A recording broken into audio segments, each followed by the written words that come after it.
Hey, Solange, good morning, and thanks a lot for joining us. Good morning. I have to say that was not a very professional introduction before. Please don't tie me into family and my brother-in-law's establishment. Okay, well, we do apologize. I don't know if we talked about your brother-in-law's establishment. You're talking about with TMZ? No, I'm talking about just a few minutes ago. That wasn't live, Solange. That wasn't on TV. Okay, well, whatever the case, we do apologize. We're glad that you're here with us this morning. Okay. All right. When you keep your kids in activities, they get confidence and they find something that they're really good at, which I did with everything, and that's how it came about. But definitely, as far as just learning this business and this industry, my sisters. Singer Solange Knowles makes her New York City ballet debut as a composer. The Grammy winner attended tonight's fall fashion gala. Solange wrote the music for a new ballet that premiered tonight at the David Koch Theater.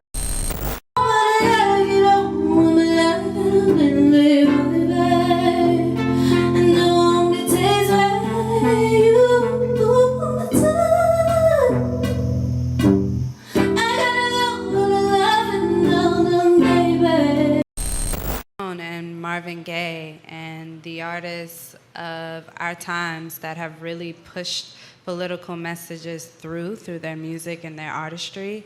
I think that all that we can do as artists, and especially as songwriters, is write about what's true to us. And I think that the music that is out right now and really connecting and thriving reflects that. And I'm really grateful to those artists for paying it through, because it's not easy, it's scary putting yourself out on the line when you're making political and social statements with your work. So I just honor the greats, you know. I look to Nina Simone, who did that during a time where it's interesting, the trajectory of her career now, she's being so celebrated and revered, but she was really shut up during that time. She was really told to just sing. And so those are the artists who paved the way for us to do what we're doing now. So we're not doing nothing new. Thank you guys so much. Sydney,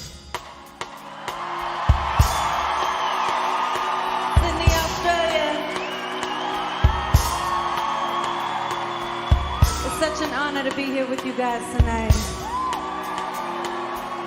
And I want to turn this into a tempo, so if you need to stand up and sing it away or dance it away, let's have church tonight. I tried to drink it away.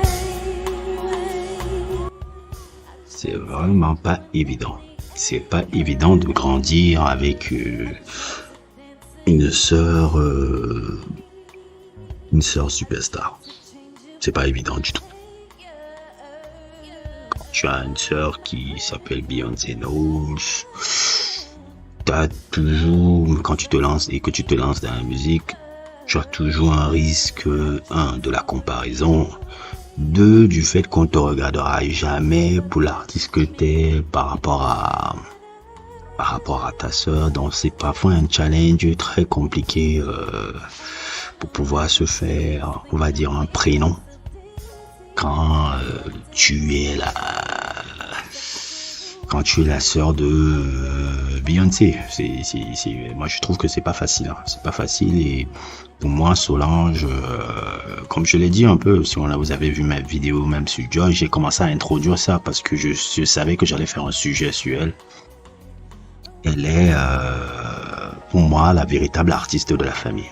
C'est-à-dire c'est elle qui a la sensibilité artistique la plus grande de la famille, des deux sœurs. On m'a dit ouais, il faut pas les comparer.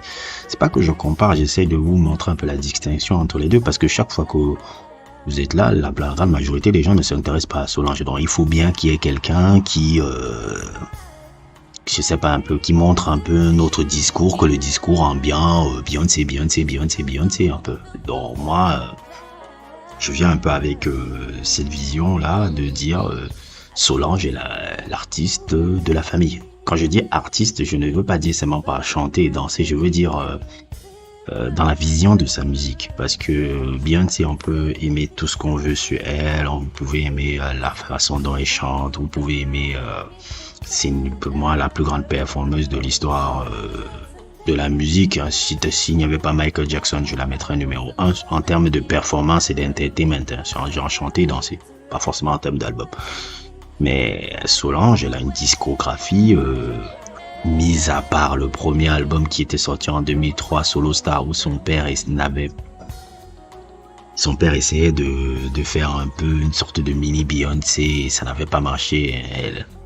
Elle a une identité artistique tellement forte. Quand tu regardes toute sa discographie jusqu'à actuellement, c'est une discographie d'une extrême qualité musicalement. Et j'ose le dire, une discographie même largement supérieure à sa sœur.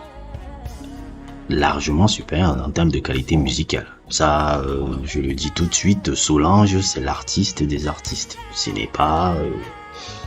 elle est dans quelque chose de plus intéressant, de plus truc. Et vraiment, son seul défaut, c'est que malheureusement, elle est née à côté d'une superstar. Et on va toujours te comparer... malheureusement, toujours te comparer à cette superstar-là, et on va jamais te traiter à la juste base-là parce que tu restes toujours la sœur de cette personne-là. Et en plus, encore, l'histoire de l'ascenseur là n'a pas aidé encore, donc bon, c'est un peu...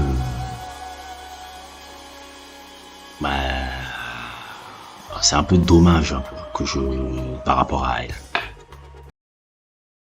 Moi, personnellement, là où j'ai commencé à m'intéresser à Solange, c'était à l'année 2008. Je me rappelle quand il y avait, il y avait un site là, ça s'appelait Ram Vidéo, et je téléchargeais des vidéos à l'époque un peu sur Internet et tout, des vidéos, parce qu'à l'époque, YouTube n'était pas encore ce qu'il était. Si tu voulais avoir des clips exclusifs ou trucs, tu partais sur Ram Vidéo pour télécharger un peu des clips, un peu de ce qui sort aux États-Unis actuellement. Et parmi les clips, j'étais tombé sur le clip de Tony. Bon, vous le voyez, la version live ici, c'est parce que bon, je veux pas être striké par YouTube, parce que si tu commences à mettre les clips, même les clips, tu te fais striker. Donc j'avais mis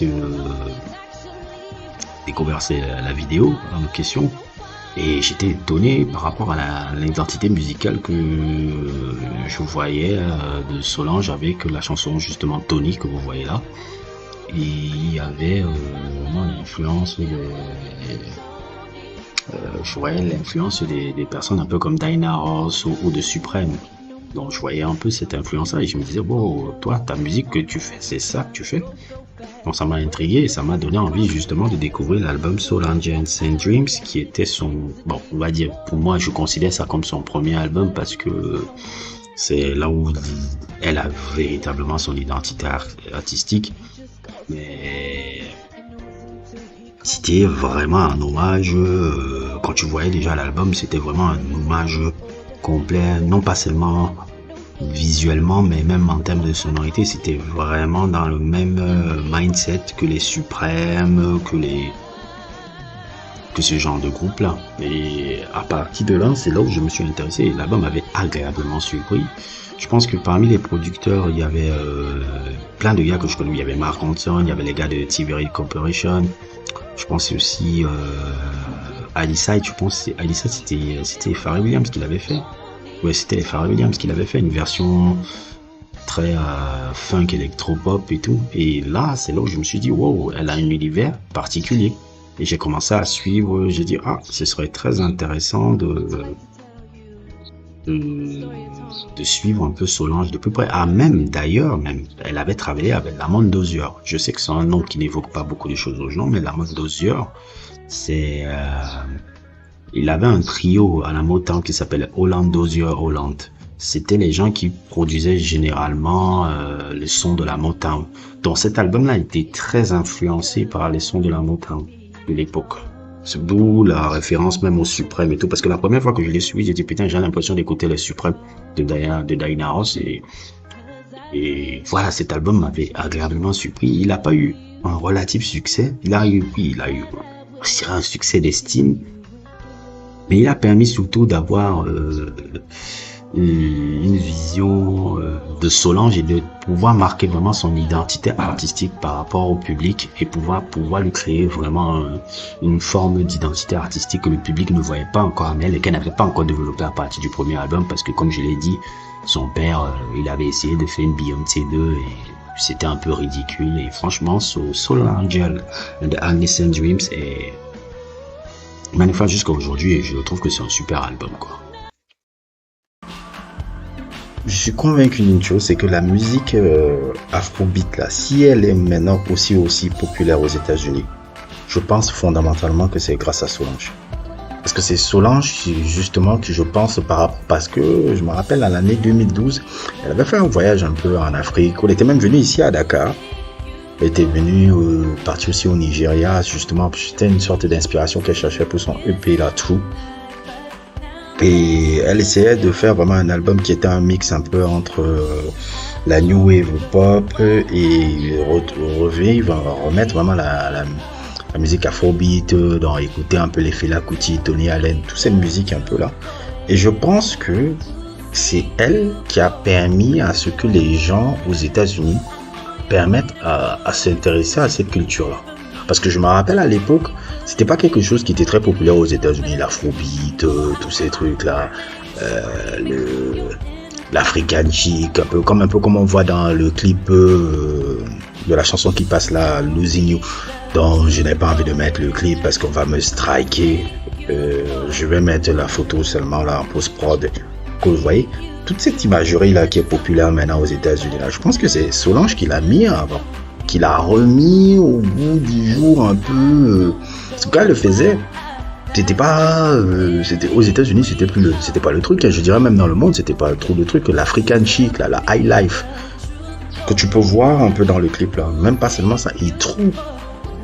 Reprend tous ces éléments là de la new pop, mélangé un peu à la high life que tu peux voir chez des gars comme Fela Kuti, que tu peux voir chez des gars un peu comme Kiki Giant, Guedu, tu vois, elle remettait vraiment ce goût du jour, au goût du jour, ce truc là. Et même les délits des stars qui partent en Afrique là, comme vous voyez maintenant là, c'est elle qui a remis ça au goût du jour. Ce truc où tu viens, je fais un voyage un peu initiatique en Afrique pour chercher un peu l'inspiration, ce genre de délire. C'est elle qui remet ça au goût du jour. On la donne pas assez de crédit par rapport à ça, à son album, son album True était vraiment dans cette vibe-là. C'était pas un album, c'était plus un EP.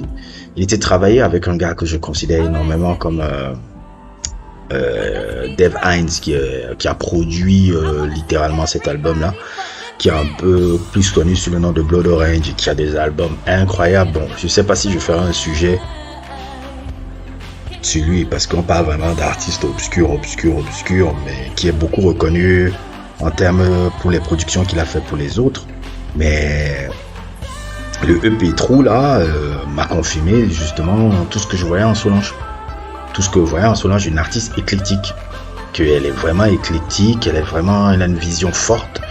On peut la ressentir et elle a vraiment amené à ce qu'on s'intéresse aux États-Unis à l'afrobeat. Je suis convaincu de ça parce que je me rappelle à l'époque, elle remettait une imagerie qu'on ne voyait pas beaucoup aux États-Unis là. Maintenant l'imagerie là, tu le vois les thèmes faire tous les tubes, même sa sœur a repris ça dans Limonade et autres et tout, mais celle qui a remis ça au goût du jour, c'est Solange. Moi j'aime donner les crédits aux gens. Il faut le dire, c'est non pas seulement musicalement, mais même en termes d'imagerie. L'African High Life chic qu'on voit, qui prédomine maintenant dans les charts américains, avec toutes sortes d'artistes que je vois reprendre maintenant le délire, c'est Solange qui l'a ramené au goût du jour avec son magnifique EP True.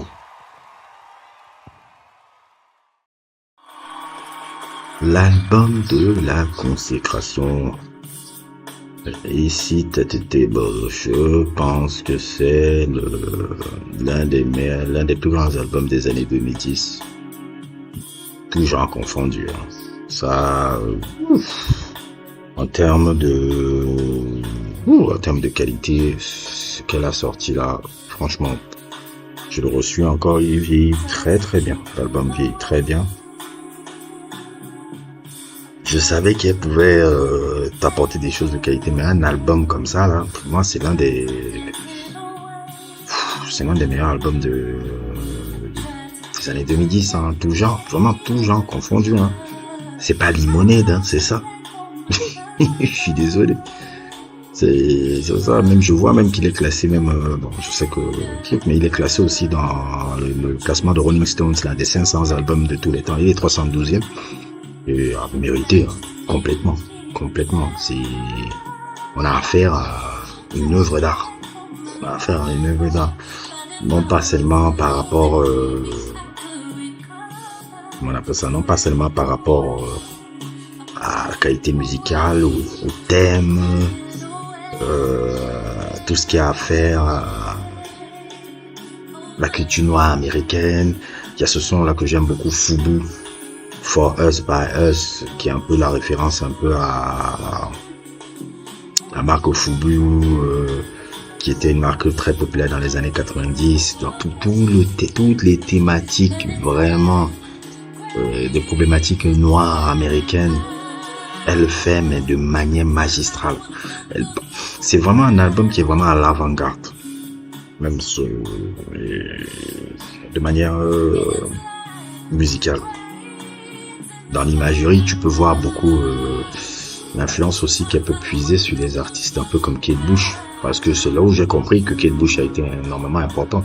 Comme vous le voyez justement, non pas seulement avec le clip, mais même avec la vidéo du SNL, là. Par exemple, la performance que vous voyez sur la vidéo là, c'est la performance qu'elle avait fait au SNL, je pense le même jour que c'était en novembre, où est-ce qu'elle avait fait ça? Novembre 2016.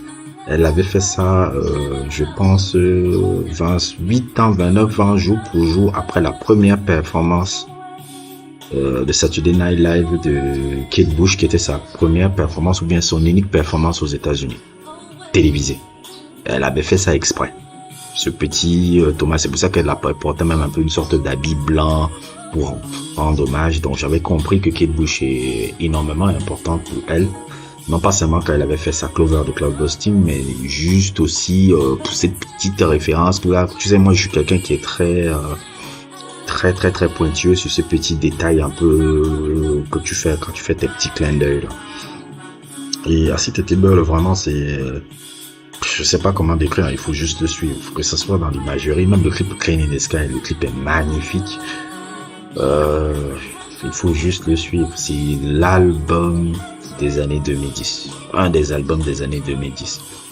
Et When I Get Home n'est qu'un prolongement de ça. Elle est aussi dans la même thématique. Je trouve qu'il n'a pas été aussi bien accueilli que Acid Table, mais c'est un album qui va bien vieillir avec le temps. Elle reprend un peu aussi toujours les mêmes thématiques un peu qu'on voit dans Acid Table, mais dans une autre variation un peu plus new age et plus ambient. Mais je pense qu'il n'a pas été comment on appelle ça, trop accueilli à sa juste valeur, mais je pense que s'il y a à dire des choses sur comment elle s'appelle là, Solange, elle est tout aussi bien. C'est-à-dire, voilà, c'était ça que j'avais un peu envie de dire sur Solange. Solange est une immense artiste. C'est une immense artiste. C'est une artiste qui est bien plus que la sœur de quelqu'un. Elle est quelqu'un qui a su aussi inscrire sa patte dans l'industrie musicale américaine avec un style très éclectique. Et comme je le dis, son seul défaut, c'est parfois être né la sœur d'une superstar, et le grand public, malheureusement, ne fait pas l'effort de prendre attention à ça. Là, je sais pas trop si elle va encore sortir un album, je ne connais pas encore trop la dispersion, mais ce qui est sûr de ça, c'est qu'elle est une immense artiste et elle fait partie maintenant de mon top 30 des artistes préférés de tous les temps. Solange, c'est aussi avec un certain plaisir pour ceux qui ne l'ont pas suivi et de suivre un peu sa discographie. de suivre un peu quelle est l'heure, parce que moi, ça me fait un peu chier qu'on la résume toujours à, ouais, la fille qui a tapé, Jay-Z sur l'ascenseur, ou la sœur de, je pense que les gens sont beaucoup plus, quand les gens vous montrent qu'ils sont beaucoup plus que ça, vous ne les réduisez pas à juste deux, trois trucs, quoi. Comme je l'ai dit je l'ai dit il y a très longtemps, j'aime pas qu'on on résume quelqu'un à deux, trois trucs. Je trouve que c'est bête. C'est les gens bêtes qui le font, je trouve. Excusez-moi le mot, hein, mais c'est les gens bêtes qui le font. Et c'est quelque chose qui m'agace fortement. N'hésitez pas à liker, à vous abonner, et à plus pour d'autres aventures.